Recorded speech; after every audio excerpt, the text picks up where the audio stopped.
for me to walk away from it. But I also realized that I had enough resiliency within myself to know that this is not how my life is going to end. This is just a season. Like your life has a season, and be okay with the season that you're in. Okay. So understanding that you're going to have times where you're going to have to step back. You're going to have to do your thing. You're going to have times where you're going to have to do your thing as a mom, do your thing as a wife, and then hop back into it. Thanks all for tuning into Dreamcatchers, where we make things happen. Dreamcatchers was formally launched to unlock the hidden potential in successful, self-motivated individuals who desire to take their life forward to the next level but need support to evolve.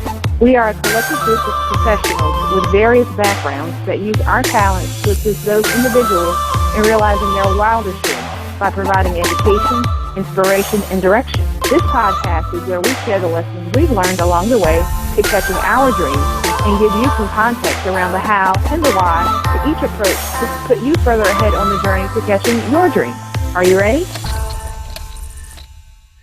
Hey everybody, and welcome to the Dreamcatchers Podcast. I'm your host, Jerome, and I've got the distinct pleasure of having Cicely with me today. Cicely, how are you? I'm good. How are you? Man, it's so good to be here. I'm so happy to be alive on this beautiful Monday.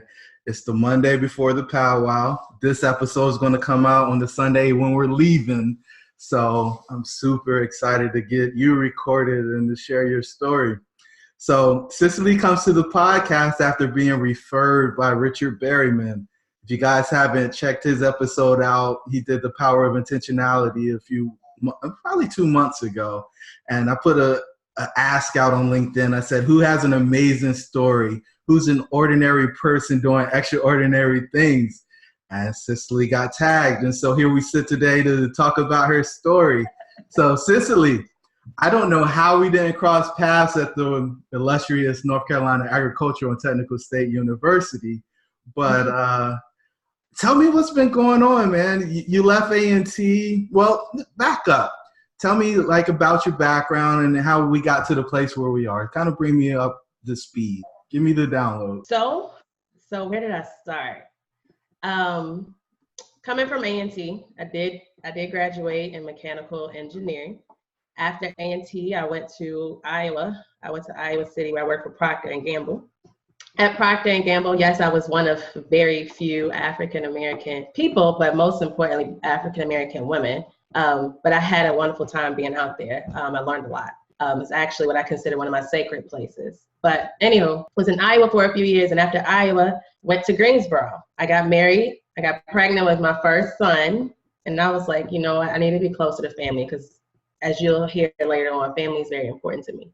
So went to Greensboro, stayed in Greensboro for quite a few years, and then moved my family back to Chapman, closer to my family. But throughout all of that, I've learned a lot of different things along the way. I went from being a business owner to having a business on the side, to being a stay-at-home mom, to supporting an entrepreneur, single income home, to now I just recently launched my own consulting firm. I think that's where Berryman was like, you know what, this story may be a little bit interesting, but just recently, I would say having enough guts to step out of there and actually do that. So that's a little bit about me. That's awesome. So that's a lot of transition and a lot of moves. What gave you the courage to move out to Iowa? Well, to move to Iowa, at the time, my mindset was, I want to be, I wanted to own Procter Gamble, right? Coming out of college, you're all excited. At the time, I didn't see a lot of faces that look like me, and I've always wanted to be the person to challenge the status quo, right? So if I don't see anyone there with the same mindset or the same ideas as myself, I always wanted to be that person to be the first to be there, So I went out to Iowa because as a entry-level engineer, they say, hey, if you want to be promoted, you need to go to Iowa because that's where you're going to learn the most. It's one of Procter Gamble's fastest growing plants, beauty care plants. So at that moment in time in my career, I wanted to see the challenges. I wanted to be able to work the 18, 20-hour days. Of course, I wasn't married at the time. I was single. I wanted to get all of that experience. Yes, all of that experience while I could. So I made that jump to Iowa, and eventually it ended up turning out to be something that I did not expect, and ended up being a place where I can actually go and retreat in my sacred place. I'm serious. Wow. That face. Wow. I mean, I've never been to Iowa, but all I think is cornfields, so it's just interesting. And are you from Chester? Is That's that about right. But no, I'm from Richmond. I'm from okay? Richmond, Virginia. City It's girl. very different. Okay, and so this even deepens this confusion even more, right? Because Dinesh Green, Deron Chandler, Don Hicks, like I knew all of those folks, and they're all from Richmond, and so it's just like I don't understand how I don't know Cicely, but we'll figure it out.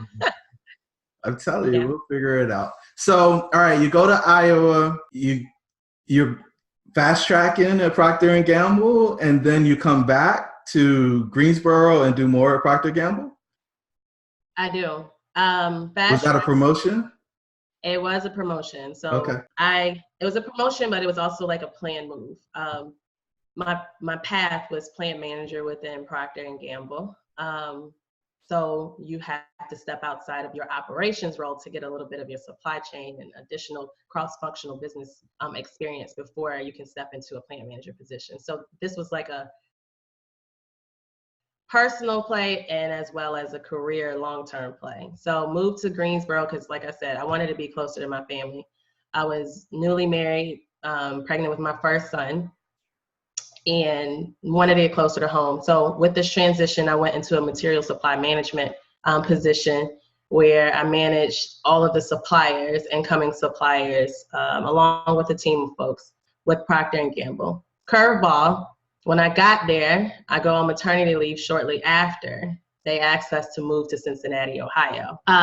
Decided, nope, I'm not gonna do that because I just moved to Greensboro to be closer to my family. So I had to make a really difficult choice because I knew the job in Cincinnati would actually put me in a much better place career-wise, but I knew I needed to be closer to home for my family. So we stayed in Greensboro. Then another twist of events happened. Teva Pharmaceuticals comes in and purchases my plant and all of its assets, including its people. So now I'm no longer working with Procter & Gamble, the business of my choice, and now I have to work for Teva Pharmaceuticals, and they chose me. So, but along with that, I get promoted again. So all of this is happening like fast. And now I am the strategic site supply chain manager from end-to-end supply chain for Prilosec, NyQuil, DayQuil, and Pepto. So all of this is happening within a 2 to 3 year time frame. So that is exactly where I learned a lot of my supply chain work, and that's including distribution. So all of the people in between, all of the logistics in between, all of the suppliers, all of the customers, that was all me and my team. So that's where I got a lot of that experience. Wow. Okay. And so, yeah, I hear you good. So now you go to, so how do you move back up north? Move back up north. So I think this was like a turning point in my life. I always tell people that I talk to and coach that it's okay for priorities to change in life. I had to live through that. Here I am, very type A personality. I like to plan out everything. And when it doesn't go according to plan, well, this was the old me. When it didn't go according to plan, it's like very frustrating. I can't believe this happened, and then go to plan B, okay? But what I come to realize at that moment in my life that I needed to really make some adjustments, and I needed to really look at what was going on in my life and make some shifts. At the time, I would say in 2013, I was working 70, 75 hours, okay? I'd also going back to school. Yeah. Wow. I'm a new mom. I'm actually pregnant with my second child at this time, and I'm newly married, okay? So I would say for me at that moment in time, it was a lot. So very career oriented, I just told you, hey, I'm going to the top. I want to take over everything. But I had to really step back because there were challenges within my marriage. It was challenges within myself because I didn't feel like I was bringing the most to my family and my children. So I went through some challenges. I did. I went through some moments of ups and downs with my emotions. And I had to really step back and say, what is it that I need for myself and my family right at this moment? Okay.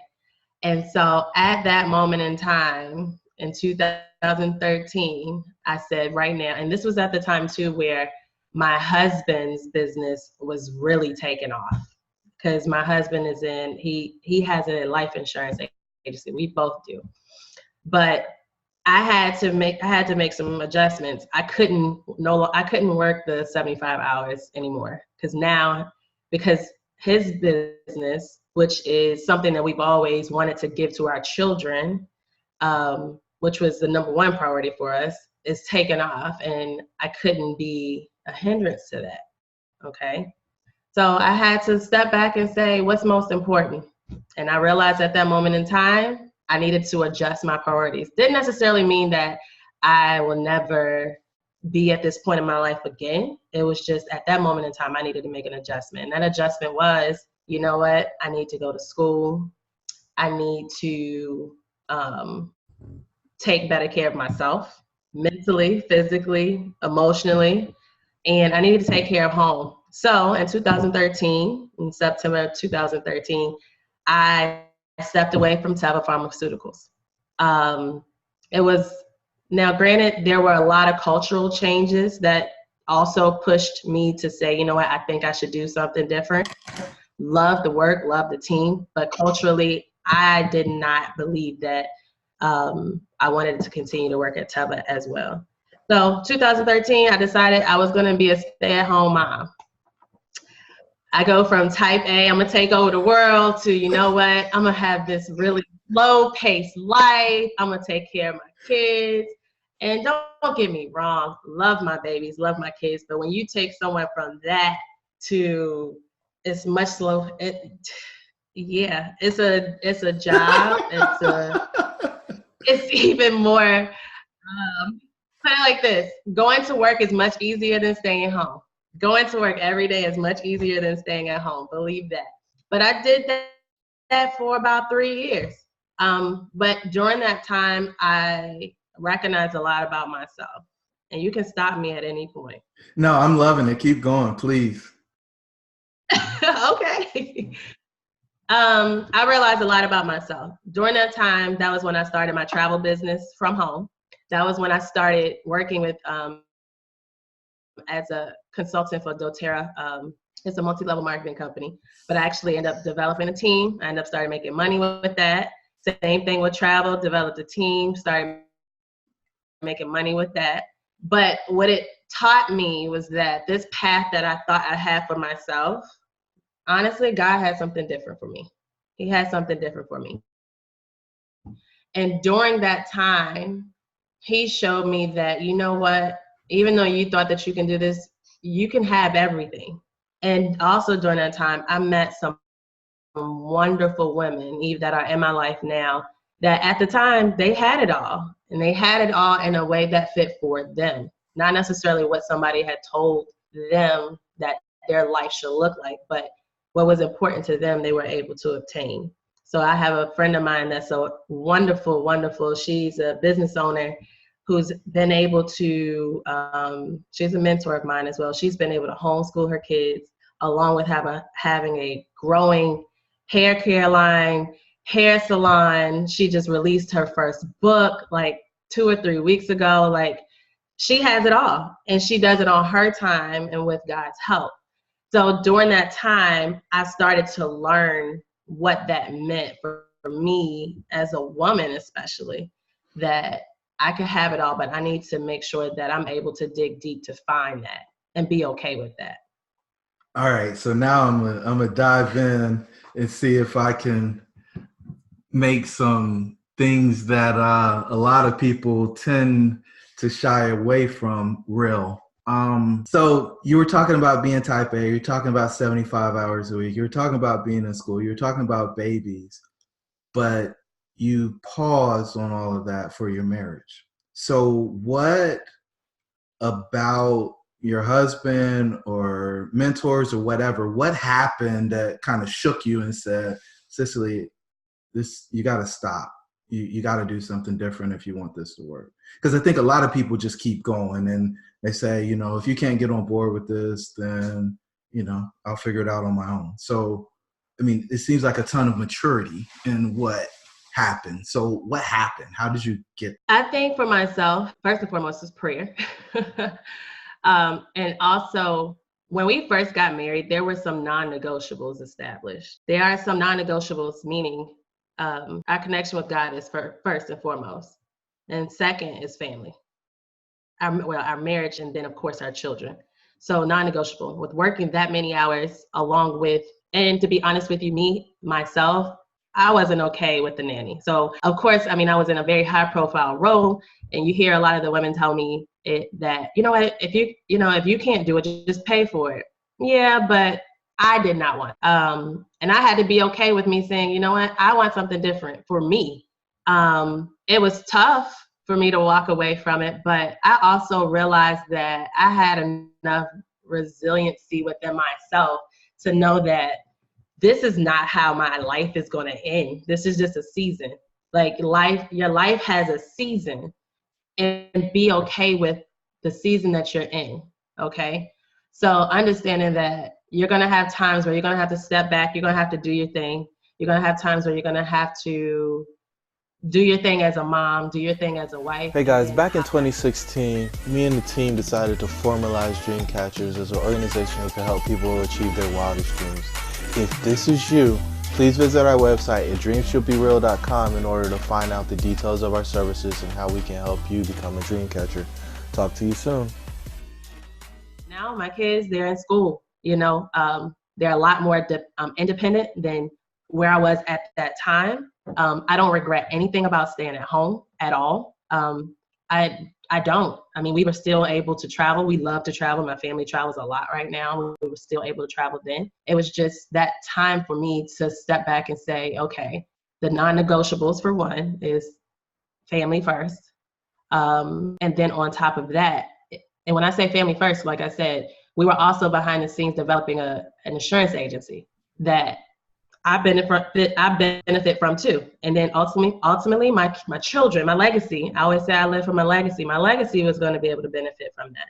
Not to say that my children wouldn't been able to benefit from the checks that I receive, but we've always preached to them financial freedom, own your own. That way, when you own your own, you can create your own, you set the rules, you set the tone. So even though I was working, and this is not a shot at anybody that's working, because hands down, you have to work to supplement at times. But we've always pushed that. So that the business, non-negotiable. We had to be on the same page. So I stepped back, but I went back in 2000. Nice. I went back into corporate America in 2016. Again, at this point, they're much more independent. The business was doing very well, but we wanted to take our financial situation to a much different place. No issues. It was just, now we wanted to be totally out of debt. And we wanted to be out of debt because we were ready to make some power moves from a business perspective. So I went back to work.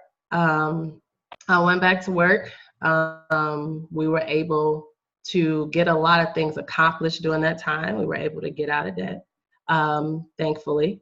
The business continued to grow, and I had every intentions on staying. But at the time, the business grew to the point where, again, I had to step back and say, what's the priority? And the priority was the business. So I needed to step out of corporate America again and go dive into the business. Everything that I've learned along the way has been to dive into the business, okay?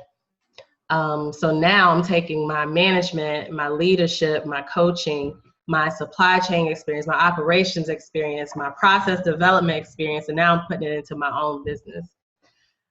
Very grateful for all those opportunities. And that's what I've been doing. Nice. And so what's this new venture I hear about? What's the latest? What are you doing So this now? new venture. CA Crooks and Company. I launched it last Tuesday. However, I've been doing it for some time. I just had never put an actual name or a brand behind it. But CA Crooks and Company is my very own business. And this is me taking control over what I've learned and the experiences that I've had, and now offering it to other small business owners. Like I said, my husband and I have owned multiple different businesses. We see the highs, we've seen the lows, we've seen how to get out of some really intense situations where it's just like, dude, where's the mortgage coming from? Well, how am I going to get gas tomorrow? I mean, every entrepreneur has experienced it, whether they say it or not. That has happened, and it's happened to us. But I'm taking all of the experiences that I have, and now I want to give it back to small business owners. Through coaching, I have a training site that has a lot of training resources, videos, a lot of information that you can use. And like I said, making myself available as well for executive coaching. A lot of times, and I've personally have felt this, looking for someone to, talk to or pick their brain. A lot of times they're asking you for $1,100, $1,200, $1,300 and are unreachable. But for the small business owner who's trying to take that idea and they have that passion, like I said, to want to leave something for their family, I want to be able to help those small business owners. In addition to, I do offer operations, manufacturing coaching as well. That is something that I'm extremely passionate about. I told you, type A, I like this to happen, and this, I like building processes. I was in Starbucks yesterday, and it drove me crazy because I'm seeing people stand back with their hands on their hips, and I'm like, well, if you got your hands on your hips, you might not need to be here. We got to find you something to do. But I just look at every situation. I'm looking for losses. I'm looking for cost savings, even in Starbucks when I'm trying to get me a vanilla latte. So that is what I'm bringing with CA Crooks and Company, with the launch that I had last week. So I'm excited about it. So are you Six Sigma certified? Not yet, but It's coming.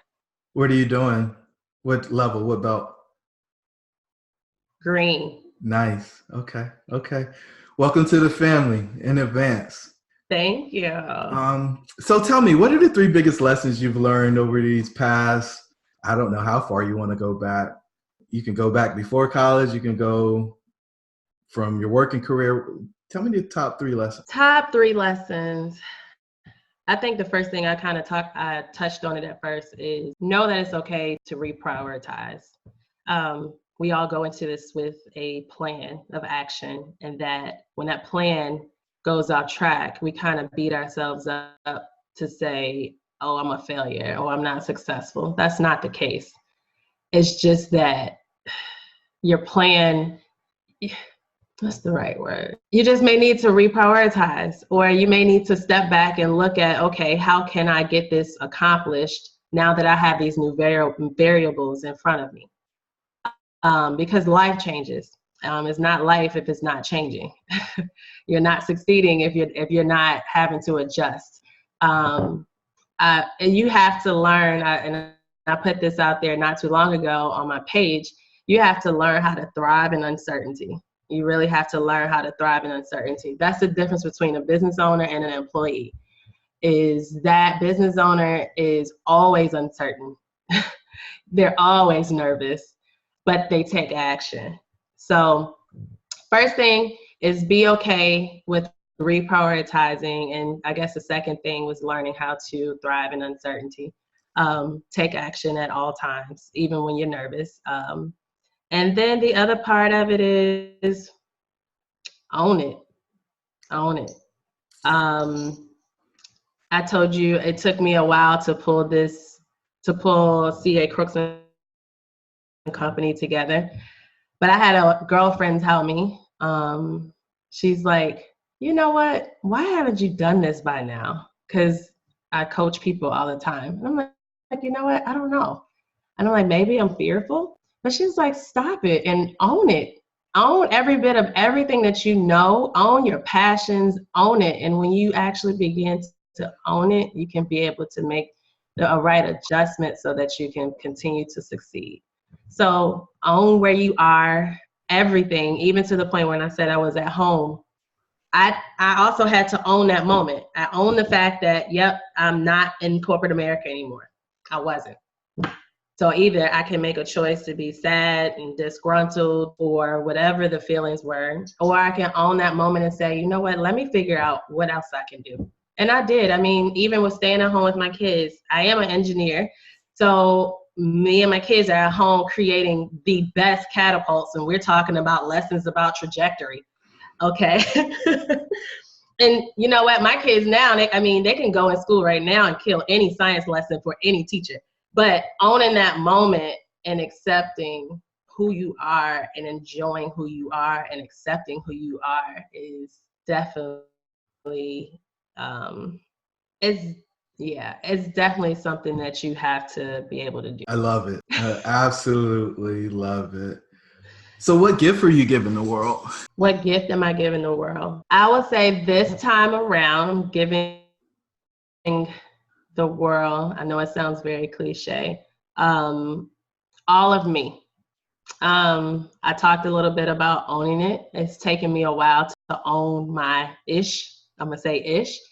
But accepting who I am and accepting what I know and my experiences, flaws and all, and giving the world all of me. So all of my passions, meaning I talked about small business owners, you know, working through the difficult times, you know, sharing with people that, you know what, there are times where, you know what, yeah, you may have to figure out where you're going to get your gas money from.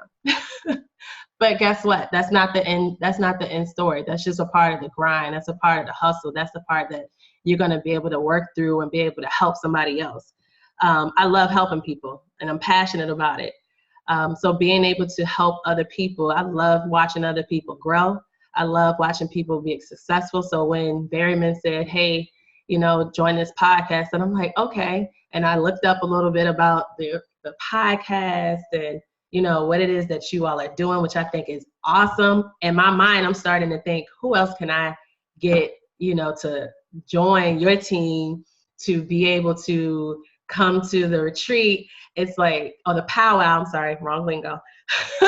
But I love to see that. I love to see people grinding it out, hustling and making their dreams come true. So I'm giving all of me.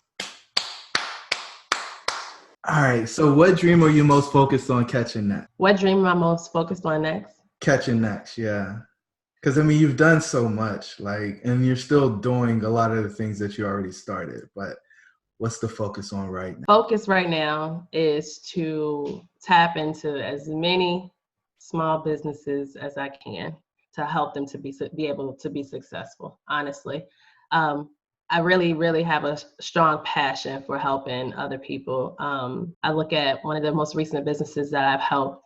I mean, it started off as an idea, hey, I like to babysit, but now she has multiple babysitters working for her. And it put her in a space where she doesn't have to do it as much, and just helping people to be able to see outside of their box and what they believe their potential is. And now, I mean, she's booking children, nanny, overnight, everything. So like I said, utilizing that level of expertise to be able to help many more small businesses to be able to grow, especially much smaller businesses. You know, you have smaller businesses, you know, that have already been established, but I really want to help people to get their businesses off the ground. Love it. So I guess I got 2, maybe 3 more questions, Cicely. What are you most grateful for? That's a loaded question. Come on now. Don't have me crying on here. I don't even know where to start. You got to pick one. It's just one. What you're most grateful for? I'm grateful to God. I am. I believe through all of the transitions and all of the places and the things I've seen and done in my life, it will definitely have to be remaining grounded in God. You have to have a standard to live by. You have to be rooted in something, because if you're not rooted in anything, you're willing to sway in so many different places and end up lost. Because I've gone through a lot of different changes, but it's by the grace of God. I'm telling you, I'm very grateful to God for putting me in this position, have lived through the things that I've lived through to be able to offer that to the world. And then of course, I'm grateful to my husband. Are you gonna slide him in? Nice save. It's like neck and nice save. But I mean, you're consistent though, right? You're extremely consistent. You say family first, right? And then, so it always comes back to the marriage. So the last question is, if, we're right at an hour, a little less than an hour. If people don't get anything from the time that we spent, if they were paying attention to their phone or looking out the window and kind of zoned out, what is the one thing you want them to take away from this conversation? The one thing I would want them to take away from this conversation is to be accepting of who you are and your talents, even the challenges that you faced and the opportunities that you faced in your past that make you who you are, being accepting of that and owning every bit of it. And when I say owning every bit of it, is recognizing that is who you were made to be and use that to share with others. We weren't brought on this earth just to keep all of that to ourselves. We were brought on this earth to be able to help other people, to be able to see other people through and be successful. Own it, but be willing and able to share with other people. When you know something and you don't share it, you're being a disservice. But definitely being able to put yourself in a position to be open enough, to be able to be approachable is definitely a space that the world needs right now more than anything. But just own it. Own who you are. Be accepting of who you are. Cicely, I'm so grateful to have met you. This was amazing. I really appreciate you sharing your story with the listeners. And I just can't wait to see what CA Crooks and, I want to make sure I get it right, CA Crooks and Company. I wanted to say associates and company grows into. I think there is a need for what you're offering in the marketplace. And I think it's going to be an opportunity for you to have real impact in the world. So kudos to you. I really hope so. I love that you've, just collected so many tools along the way and used them in whatever situation you were in. I think so many people think that they throw away the tools if they're not actually doing that job anymore. But many of this stuff much of this stuff is applicable across whatever industry you're in. I think they call them transferable skills. So with that, I'll wrap it by saying, hey, if you made it to this point in the podcast, you must be enjoying it. So do us a favor, subscribe, give us a rating and review. And with that, we'll talk to you soon. Thanks again, Cicely. If you want to learn more about Dreamcatchers, please visit the website at dreamshouldbereal.com. If you can think of someone who would benefit from these types of opportunities and are willing to share what we're doing with them, we would greatly appreciate it.